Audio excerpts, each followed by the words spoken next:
ඉස්ස හැරුණාත යනවා කියලා අපි හැමෝටම කිව්වනේ පළවෙනි ලොග් එකේ. අද අපි ඇවිල්ලා ඉන්නේ වෙලියත්ත ගලගම ප්‍රදේශයට. ආපු ගමන්ම අපි හිතුවා දවල් වෙච්ච ඉඳලා නාගඩම වැඩේ පටන් ගන්න. තාම යන තැනක්වත් තීරණය කරේ නැහැ.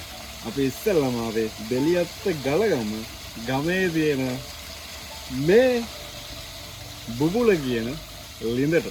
මේ ගලගමේ තියෙන ලිඳ ගැන කිව්වොත් ලිඳ ඇතුලේ සාමාන්‍යයෙන් මේ මුහුද ඇතුලේ තියෙන්නේ අර ලවණ බැඳිච්ච පාසි ගල් ඒ වගේ අමුතුම ස්වභාවයක් තමයි ලිම් පත්ල බැලුවොත් තියෙන්නේ. එතකොට මුහුදු මාර්ගයේ ළඟයි ගලගම ප්‍රදේශයට. ඒකින්ද ඇතුලෙන් අර උල්පත් දිය දානවා වගේ වැලි උඩට එන ආකාරය බලන්න පුළුවන් අපිට ලං වෙලා බැලුවොත්. එතකොට මේ ගමේ ඔක්කොම නාන්න එන්නේ මේ ගලගම තියෙන බුබුල කියන මේ ලිඳට. අර මං කිව්වා වගේ තියෙන අර මේ වැලි උඩට එන්නේ ඇතුලෙන් නිකන් වතුර විදිනවා. මේ වෙලියත්ත ගලගමේ තියෙන මේ ලිඳේ තියෙන විශේෂත්වය පේනවනේ. ලවණ මුහුද ඇතුලේ තියෙන මුහුද ඇතුලේ අපිට දකින්න ලැබෙන ඒ ස්වභාවය තමයි මේ ලිම් පත්ලේ බැලුවොත් අපිට දකින්න ලැබෙන්නේ. මේ තියෙන්නේ ඒ ලවණ බැඳිච්ච ආකාරයේ තියෙන මේන් තියෙන බලන්න. මේ තියෙන්නේ ඒ ලිම් පත්ලේ තියෙන ස්වභාවය. මේ වගේ ඒ බැඳිච්ච ලවණ වර්ග මුහුද ළඟින් තමයි මේ විදිහට තියෙන්නේ. ඇතුලේ බැලුවොත් හැම තැනින්ම වැලි වලින් සාමාන්‍යයෙන් අර කොම්මානේ වතුර විදින ස්වභාවය වගේ වැලි උඩට විදිනවා.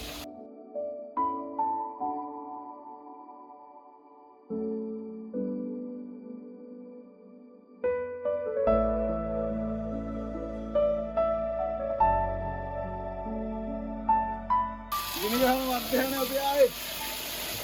මේ වලට වතුර ටික ඇකල වැටෙද්දි මාරම සතේක. මාරම කූල්. ඔයාලත් එන්න. වෙලියත්ත ගලගම. යාගත්තේ. මේ තාම මිස්ටරලා. උණුදියේ වතුර නෙවෙයි. කූල් වතුර එද. ගලගම.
නෙත සැනසිල්ල බුදු හිමිරුව දැකීමය, ගත සැනසිල්ල බුදු හිමිහට වැඳීමය. සිත සැනසෙල්ල බුදු හිමි ගැන දෙසීමය බව සැනසෙල්ල හිමිගත් මග ගැනීමය. හිමිගත් මග ගන්නට හිමිගත් මග හඳුනා ගන්නට බොහෝ දුර මග ගෙවාගෙන බුදු මග සදහන් මග සහ සංඝ මග ඔස්සේ අපේ දිවි මග සකසා ගන්නට හැකි හොඳම කදිම සදහම් ඉසව්වක් වෙත් තමා අප මේ සපමින තිබෙන්නේ. මේ වැවුරු කන්නල බුදු රජ මහා විහාරය.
දකුණු ලකේ දික්වැල්ල නගරයේ පිහිටි තවත් එක් පූජනීය ස්ථානයක් තමයි වැවුරු කන්නල බුදුරජ මහ විහාරය කියලා කියන්නේ.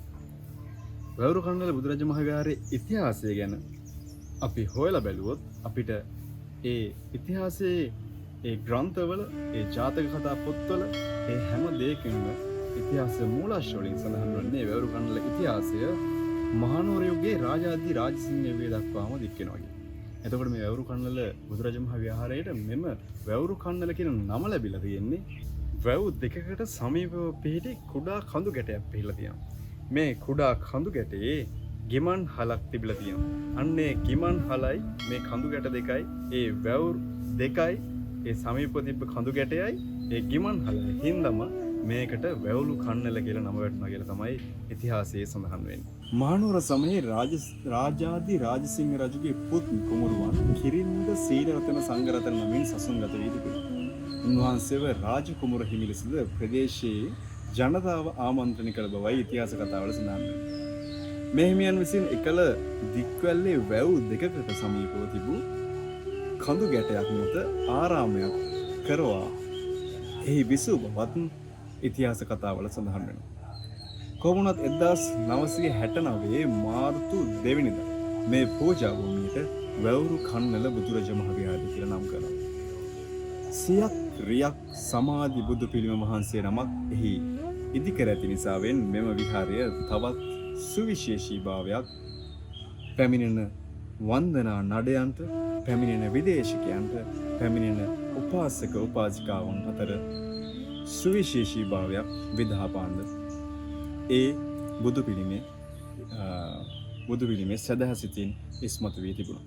ඉතින් සමාධි ප්‍රතිමාවේ සිරසේ අඩි 10යි අඩි 12යි ප්‍රමාණයේ ඉඩක් තුල ත්‍රිපිටක ධර්මය සිංහල පාලි දෙබසින්ම තඹ පත්තිරිවල ලියා වර්ෂ 1971 දින 100ක් මහා පින්කම කරමින් මහා පින්කම පවත්වමින් නිලන් ගත කර බවයි ඉතිහාස කතාවල සඳහන්. ශ්‍රී ලංකාවේ විශාලතම යෝධ ඔරලෝසුව පිහිටා ඇත්තේද වැවුරු කන්නල බුදුරජ මහ විහාරයේ. ශ්‍රී ලාංකික නිර්මාණයක් වන මෙය දිවා රාත්‍රී දෙකේම පැයෙන් පැයට ශබ්ද පූජා නිරායාසයෙන්ම පවත්වන බවයි අපට මෙහි ආවොත් දැක ගන්නට ශ්‍රවණය කරන්නට හැකි වේ. ඊට අමතරව මෙම බුදු පිළිම වහන්සේ පිටුපස ඒ හා සමගම දිවෙන අහස් වෙහෙර කිසිම පන්සලක දැකිය නොහැකි ගොඩනැගිල්ල. බණ කතා, ජාතක කතා, බුද්ධ චරිතයේ කොටස් බිතුසිතුවම් මගින් මෙම ගොඩනැගිල්ල පුරාවටම අලංකාරව චිත්‍රණය කරන ආකාරයද අපට වැවුරු කන්නල බුදුරජ මහ විහාරයට ඉතින් ගෞරවපූර්වකව සදහැසිතින් ඔබ සියලු දෙනාටම ආරාධනා කරනවා වැවුරු කන්නල බුදුරජ මහ විහාරයට බලන්න එන්න සදහැසිතින් ඇවිත් සදහැසිතින් ඒ සියලු දේ වන්දනාමාන කර අනුමෝදන් වී සදහැසිතින් පිටව යන්නට travel with ප්‍රනා බලන ඔබ සැමට මේ කරන ගෞරවනීය ආරාධනය.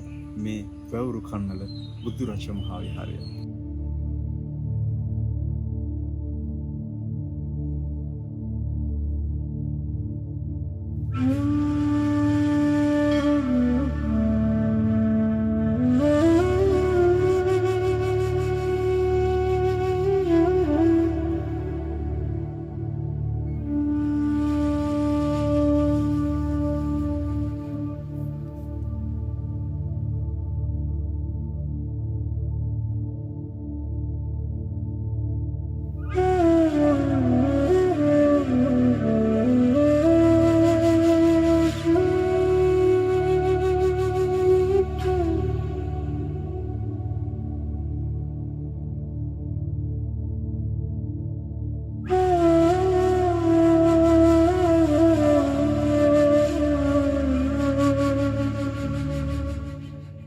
වැවුරු කන්නල බුදුරජ මහා විහාරයේ මං කියවනේ බුදු පිළිම වහන්සේට පිටුපස්සෙන් තියෙනවා අහස් විහාරය. බුදු පිළිම වහන්සේට පිටුපස්සෙන් තියෙන අහස් විහාරය තමයි දැන් අපි ඇතුළට ආවේ. ඒතකොට මේ බිත්ති හැම එකේම චිත්‍රණය කරලා තියෙනවා එක එක ජාතක කතා, පැරණි ඉතිහාසය, බෞද්ධ ආගමට සම්බන්ධ කතා.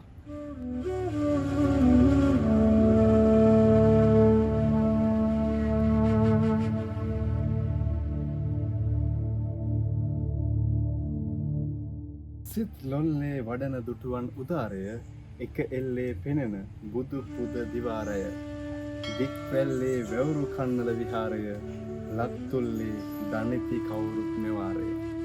ඒ මම කිව්වේ මම අන්තර්ජාලයෙන් හොයාගත්ත පොන්චි වැවුරු කන්නල ගැන කියපු ලස්සන සැදැහැසිතින් ඒ රචනා කරපු කවියක් මම හොයාගත්ත දෙයක්. එතකොට මම ඉස්සෙල්ලා කිව්වේ මම හොයාගත්ත ඉතිහාස කතා, පෞරාණික කතා. අපි වැවුරු කන්නලට ආවම වැවුරු කන්නල මෙතන සංවර්ධන ආධාර බාර ගන්නා ස්ථානය කියලා ස්ථානයක් තියෙනවා. එතන අපිත් එක්ක අද සැදැහැසිතින් එකතු වෙනවා මේ වැවුරු කන්නල ඉතිහාසය ගැන කියන්න. වැවුරු කන්නලත් එක්ක අවුරුදු 50ක් ඉතිහාසයත් එක්ක එකතු වෙච්ච ඒ අපගේ සරත් මාමා. සරත් මාමා කියයි වැවුරු කන්නල ඉතිහාසය. අපි සරත් මාමෙන් අහලා බලමු වැවුරු කන්නල ඉතිහාසය ගැන.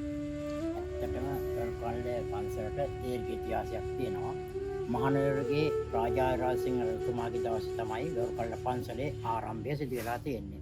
එදා එතුමන් නාසයේගේ ආදරණීය පුත්‍ර රත්නයක් කිරින්දී සිරි ශීලාරත්න සංඝරක්කිත කියන නායක හාරවන් නාසය තමයි මෙහි ආදි කතරොන් නාසය හැටියට ඉතිහාසය සඳහන් වෙන්නේ.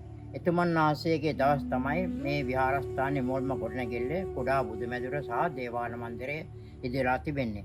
එතුමන් නාසයේ බුරුමයට ගිහින් උපසම්පදාව ලබලා මේ ස්ථානයේ වැඩ ඉඳලා තියෙනවා. ඊට පස්සේ එතුමන් නාසයේ වෙසක් ධාතු පින්කම ආදී පින්කම් ප්‍රසක් ආරම්භ කළා තියෙනවා. එතුමන් නාසයෙන් පසුව එතුමන් නාසයේ ශිෂ්‍ය රත්නයක් වන වැලිහෙටියේ සිරිසුමන කියන නායක හරුවන් නාසය මේ පන්සලේ ඊළඟට ආධිපත්‍යයට පත් වෙලා තිබෙනවා. එතුමන් නාසයේ කාලේ වෙසක් ධාතු පින්කම තවත් ආකර්ෂණීය ආකාරයට ශක්තිමත් කරන පිරිත් මණ්ඩපයක් ඉදිරියලා තියෙනවා. ඒ පිරිත් මණ්ඩපය ඉදිකලා තියෙන 1839 අවුරුද්දේ තමයි පිරිත් මණ්ඩපය. අද තාම දක්වාම ඒ පිරිත් මණ්ඩපෙත් තමයි සතියක් මුළුල්ලේ වෙසක් ධාතු පින්කම වෙනුවෙන් පරිත්‍යාන ධර්ම දේශනා පවත්වන්නේ. එතුමන් නාසයේ මහා ලේඛකයෙක්, ඒ වගේම විශාරදයෙක්. එතුමන් නාසයේ ලියාපු මයුර සංදේශ ආදී පොත් රැසක් තියෙනවා. ඒ වගේ උගත් හාමුදුරුවන් වහන්සේ නමක්. ඉන්පසු උන්වහන්සේගේ ජේෂ්ඨ ශිෂ්‍යත්වයක් වන වජ්ජමසේ සද්ධා තිස්සගේ නායක හඳුරන වහන්සේ මේ විහාරස්ථානයේ විහාරාධිපති පදවියට පත් වෙලා තිබෙනවා 1900 අවුරුද්දේ. ඊට පස්සේ එතුමන් වහන්සේගේ විශාල මේ පන්සලේ හැම දෙනාගේම සිත් ඇද ගන්න ආකාරයට මහ විහාර මන්දිරය සුජනකාන්ත පටිමාලය නැමැති මහ විහාර මන්දිරය 1899 ඉදලා තිබෙනවා. ඒ වගේම ධර්මශාලා මන්දිරය ඉදලා හරියටම අවුරුදු 100ක් වෙනවා. 2025 අවුරුද්දට මාස 9කින් තමයි ධර්මශාලා මේ මන්දිරය ඉදලා තිබෙන්නේ. ඊළඟට පොත්ගොල් විහාරය, සංඝාවාස ගොඩනැගිලි ආදී අරුවන්පොත මොල්ලෝසු ආදී කටයුතු ඒ බජ්ජමසිරි සද්ධාතිස්ස නායක හඳුරන් නාසේගේ පින්බර සොරතෙන් සිදුවෙච්ච විශේෂ දේවල් හැටියට තමයි ඉතිහාසයට එක්කෙන්නේ. එතුමන් නාසේගේ තවත් ශික්ෂත්වයක් තමයි දික්කැල්ලේ සිරි විමලතිස්ස කියන නායක හඳුරන් නාසේ අපේ ගුරුදේවයා නායක හඳුරන් නාසේ මේ පන්සලේ පිරවන ආරම්භ කළ තියෙන විද්‍යාතුංග විද්‍යායතන පිරවන නමින් පිරවනක් ආරම්භ කළ තියෙන 1951 අවුරුද්දේ පිරවන ආරම්භ කළා. එතුමන් නාසයේ විසින් තමයි මේ මහා බුද්ධ ප්‍රතිමා මහසී ඉදිකරන 1966 අවුරුද්දේ මාර්තු මාසයේ 6 වෙනිදා ඉරහඳ ලෝකේ පහළ වුණා කියලා විශ්වාසයක් තියෙන මැදින් මාස පොහොය දවසේ. ඒ පොහොය දවසේ තමයි 1200ගේ පින්බර සුරතේ මේ මහා බුද්ධ ප්‍රතිමා මහසී ඉදිකරන්නට මුල්ගල් තබල වැඩ ආරම්භ කළ තියෙන නායක හඳුරන් නාසයේ නොසතු ආකාරයට අවුරුදු 3ක් යනකොට මේ පින මාසිකේ සියලු වැඩ කටයුතු අවසන් කරලා තියෙනවා. ඊළඟ නායක හඳුර කල්පනා කරලා තියෙනවා මෙතෙක් ලෝකයේ සෑම තැනකම නිදහන් වස්තු වශයෙන් තැන්පත් කරලා තියෙන රන් රිදී මුතුමැණික් ඒව ධර්මයන් ඒව නෙවෙයි සම්බුදු සිරිතවල තිබෙන උතුම් ධර්මය කියන එක නායකහාර වටහාගෙන ඒ ජපාන් රටෙන් තමකොන් 4මාරක් ගෙනල්ලා වුණ කළා ඒ ධර්ම තමපත් තහඩු වශයෙන් වෙන් කළා ප්‍රමාණය වෙන් කළා 1,64,000ක් සම්බුදු සිරිත තුළ තැන්පත් කරලා තියෙනවා. යම් කිසි දවසක ලෝක විනාශයක් වුණත් බුදුදහම නැවත සොයා ගැනීමේ හැකියාව ලැබෙන ආකාරයට සෙල් ලිපියක් ලියලා තැන්පත් කර තියෙන ගල් ලිපියක මේ නිදහනින් මතු බොසසන පහළ වේවා කියලා විස්තර ඇතුළත් කරපු සෙල් ලිපියක් ඒ පුරාණ විහාර මන්දිරය අසල තැන්පත් කරලා තිබෙනවා. ඒ නායක හඳුරන් නාසයේ තමයි මේ මහා බුද්ධ ප්‍රතිමා වහන්සේගේ නිර්මාතෘවරයාණන් වහන්සේ වෙන්නේ. එතුමන් නාසයේ 1982 අවුරුද්දේ නොවැම්බර් මාසේ 14 වෙනිදා අපවත් වෙනවා. එන්පසු එතුමන් වහන්සේ ජ්‍යෙෂ්ඨ ශිෂ්‍යත්වයක් වන අපගේ ගුරුදේව නායක හඳුරන් නාසයේ හැටියට පිදුම් ලබන අමරපුර ශ්‍රී සද්ධම්මාංශ මහානිකාය අනුනායක දුරන්දර දික්කැල්ලේ තිස්ස නායක හඳුරන් නාසයේ ඒ වගේම මේ ධම්සතර උපවායි නාලිකාව මේ විහාරස්ථානයේ ආරම්භ කරපු නායක හඳුරන් නාසයේ විශාල වශයෙන් මේ පිරුවනේ ආදී කතරෝ නාසයේ හැටියට පරිවේනාධිපත්තන්තුරු දාලා මේ විහාරස්ථානයේ දියුණුව සඳහා මහත් වූ කැපවීමක් කරපු නායක හඳුරන් නාසයේ ඒ නායක හඳුරන් නාසය අපවත් වෙනවා 2021 අප්‍රේල් මාසයේ 19 වෙනි දිනේ. ඊට පස්සේ මේ විහාරස්ථානයේ විහාරාධිපති පදවියට පත් වෙනවා. ඒ විමලතිස්ස නායක හඳුරන් නාසයේගේ තිස්ස නායක හඳුරන් නාසයේගේ ශිෂ්‍ය රත්නයක් වන කරතොර පඤ්ඤාසීල කියන නායක හඳුරන් නාසය. එතුමන් නාසයේ දවස් තමයි ඒ සියලුම ගොඩනැගිලි මේ වන විට අවුරුදු 100කට වඩා පැරණි ගොඩනැගිලි නායක හඳුරන් නාසයේ මහත් වූ නන්දුවේ මහත් වූ කැපවීමෙන් ඒ සියලු ගොඩනැගිලි මේ වන විට අලුත් වැඩියා කරගෙන යනවා. විහාර මන්දිරයට අවුරුදු 123ක් වෙනවා. විහාර මන්දිරයේ ඉදිරිපස් තොරණේ කටයුතු සිදු වෙනවා. ඒ වගේම මේ වන විට කළ යුතු සුවිශේෂීම පින්කමක් හැටියට සැලකෙන්නේ මේ මහා බුද්ධ ප්‍රතිමා වහන්සේගේ වර්ණාලේප ගැනීමේ කටයුතු 2012 අවුරුද්දේ රුපියල් කෝටි 2කට වැඩි මුදලක් වියපදම් කරලා වර්ණාලේප කටයුතු නිම කරත් මේ වන විට වර්ණාලේපයේ දුර්වර්ණ වෙලා තිබෙනවා. මේ වන විට වැවුරුකල්ල පන්සලේ ප්‍රධාන දායක පිළේ පින්නතුන් පිරිසක් ඒ කටයුතු සඳහා කැප වෙලා මිල මුදල් හොයාගෙන ඒ වර්ණාලේප කටයුතු ආරම්භ කිරීම බලාපොරොත්තු වෙන විශාල මුදලක් කෝටි ගාණක් වැය වෙන පින්කමක්. නමුත් වැවුරුකල්ල පන්සල බොහොම පින්වත් පින්බිමක් මහා පඬිවරු උගතුන් පහළ වෙච්ච විද්‍යාතුංග පිරිවෙන් තුළින් පහළ වෙච්ච තැනක්. ඒ නිසා අපි විශ්වාස කරනවා මේ පින්කම ඉතාමත් හොඳින් ඉෂ්ට කරගන්නට ඒ කරතොට නායක හඳුරන් නාසයේ හැකියාව සැලසේවි කියලා ප්‍රාර්ථනා කරනවා. සරත් මාමගෙන් අනිවාර්යෙන් අපි අහන්න ඕන ඉතිහාසෙත් එක්ක හිටපු මිනිස්සෙක් තමයි සරත් මාමා කියන්නේ. වැවුරු කණ්ඩල ඉතිහාසෙත් එක්ක වැවුරු කණ්ඩල නම ලැබුණේ කොහොමද මේ පන්සලට? ඔව් වැවුරු කණ්ඩල කියන නම ඓතිහාසික නම. වැවක් තිබිලා තියෙනවා සියමලා වැව කියලා මේ ආසන්නයේ. එතකොට මේ සියමලා වැව ආසන්නයේ තමයි ඒ කිරින්දේ ශීලානන්ද හාරවර් නාසයේ මෙහෙම වැඩම කළා ඒ පුංචි ආවාසයක් හදාගෙන තියෙන්නේ. ඒක තමයි වැව් ඉවුරු කොන් අල වැවුරු කණ්ඩල බවට පත් වෙලා තියෙන්නේ. එතකොට සරත් මාමේ දැන් මේ වැවුරු කණ්ඩල මේ බලන්න එනවා මේ ලංකාවේ නන්දසින් නඩ. එතකොට සදාසිතින් යන උපාසක මාතාවන් උපාසක පියවරුන් එනවා. එතකොට ඒගොල්ලන්ට කියන්න තියන්නේ මොකද්ද මේ එන්න වැවුරු කණ්ඩල බලන්න එන කටට මොකද්ද සරත් මාමට මේ ඉතිහාසෙත් එක්ක ලැබිච්ච අත්දැකීම් එක කියන්න තියෙන්නේ? ඇත්තටම අපි ගොඩාක් කාලයක් මේ ස්ථානයේ සේවය කළා. විද්‍යාතුංග පිරිවෙන් ඉගෙන ගත්තු ශික්ෂකෙක් වශයෙන් අපේ යටිගෞරවනීය නායකහණගේ උපදෙස් මත තමයි අපි කාර්යාලයේ වැඩ කරන ආරම්භ වුණේ මුදල් එකතු කිරීමේ. ඉතින් අපි දන්නා තරමින් ගෞරවකල්ල පන්සලේ ආරම්භ කරපු මොන දෙයක්වත් කඩා කප්පල්ලා නැ ඉතාමත් හොඳින් ඉෂ්ට කරන්නට මං හිතන්නේ එක විශේෂී දෙයක් වැඩක් තමයි මේ අපේ අපවත් වෙච්ච නායක හාරවන් වාසයේ මේ ආරස්ථානට අධිකෘතව දේවවරු වශයෙන් වැටසිනවා කියන එක අපි හැම දෙනාගේම සිත්වල පවතිනවා. ඒක නිසා ගෞරවකල්ල පන්සලේ මොන දෙයක් ආරම්භ කරත් කිසිම ආකාරයක කඩා කප්පල් කිරීමක් නැහැ. හැම දෙයක්ම ඉතාමත් උනන්දුවෙන් ඒ පින්කම් සිදු වෙනවා. ඒ සුජනකාන්ත පටිමාලය නැවති විහාර මන්දිරය තුළයි පැමිණලා තිබෙන්නේ. විහාරස්ථානයේ ආරම්භය 1899 අවුරුද්ද තමයි මේ විහාරස්ථානයේ ආරම්භ වෙලා තිබෙන්නේ. අපි අතිගෞරවනීය වජ්ජවසී සද්ධාතිස්ස නායක හාමුදුරුවෝ තවත් විස්කම් නිර්මාණයක් තමයි මේ විහාර මන්දිරය. මේ නිර්මාණ සියල්ල ඉතිගලා තියෙන්නේ හුණුගල් පිළිගල් වලින්. ඒ කාලේ 1899 අවුරුද්දේ බොහොම භයානක වසරක් වශයෙන් තමයි එදා මේ රටේ ජීවත් වෙච්ච අය සැලකලා තියෙන්නේ. මේ බජ්ජව නායක හඳුරන නාසයේ බව දැනනට පස්සේ බජ්ජව නායක හඳුරන මේ අපි විහාරයක් හදන්න තීරණය කළ තියෙනවා. ඒ කාලය තුළ මේ විහාරයේ ගොඩනගන්නට අවශ්‍ය කරන හිරිගල්, නිල්ලැල්ල, හිරිකැටි ආදී ප්‍රදේශ වලින් මහත් වූ විශාල වශයෙන් හිරිගල් මතුවලා තියෙනවා. ඒ හිරිගල් කරත් වලින් මෙම ස්ථානෙට ගෙනත් දුන්නාට පස්සේ ඒ බජ්ජවසී සද්ධාතිස්ස නායක වහන්සේ තමන්ගේ ශක්තිය, ධෛර්යය, මොහුගුරාගේ නුවණ උපයෝගී කරගෙන මේ වගේ දක්ෂ චිත්‍ර ශිල්පීන් ලබාගෙන මේ විහාර මන්දිරය අවුරුදු 15ක් තුළ වැඩ නිම කරලා තියෙනවා. ඒ වගේ ඓතිහාසික ස්ථානයක් තමයි සුජනකාන්ත පටිමාලය නැමැති මෙම විහාර මන්දිරය. මේ අත තියෙනවා. ඊළඟට දනකොළත් ළඟින් නැමෙනවා. ඊළඟට කකුල ගොඩක් කොට වෙනවා. උදිරස්මාලාව සිරස්තවල රැඳී තියෙනවා. වෙනම පැවට පස්සේ මේ අංග ලක්ෂණ ඇසින උදිරස්මාලා නැති වෙනවා. ඊළඟට කම්බුලේ තියෙන අත කොට්ටුවට වැටෙනවා. ඊළඟට දනකොළත් ළඟින් මේ වගේ නැමෙන්නේ නැහැ. කකුල කොට වෙනවා. එහා පැත්තේ තියෙන පිරිනොම් මත මේ සැතපෙන අවස්ථාව මේ ධර්මයේ දේශනා කරන ආකාර භූමියේ ස්පර්ශයේ මුද්‍රාව මේ පිළිසිඟාගෙන යනවා. මේ රාහුල කුමාර දායාද ඉල්ලනවා. වෙනත් කිසිම ස්ථානයක මේ වගේ නිර්මාණයක් මේ කළා නැහැ. දැන් මේ අස්සය වුණත් බලන්න දුම්බලකම අස්සයේ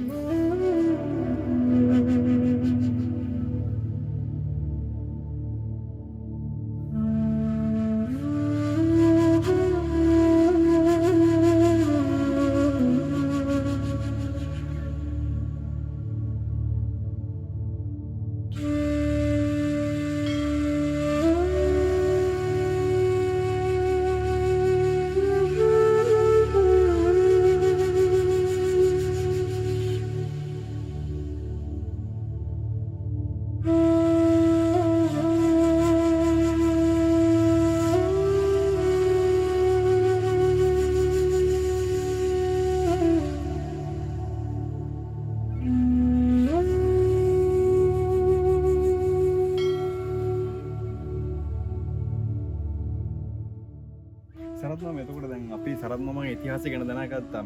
මේ මොහොතේ අපි අනිවාර්යයෙන්ම මතක් කරන්න ඕනේ මේ ගෞරවකණ්ඩ පන්සලේ දැනට ඉන්න ලොකු හාමුදුරුවෝ ගැන. මොකද ලොකු හාමුදුරුවෝ මේ ගෞරවපූර්වකව මේ අවස්ථාවට සම්බන්ධ කරගෙන බැරි වුණත් ගිහියෙක් විදිහට ඉතිහාසයත් එක්ක හිටපු අපේ සරත්නමගෙන් අපි විස්තර ගොඩක් දැනගත්තා.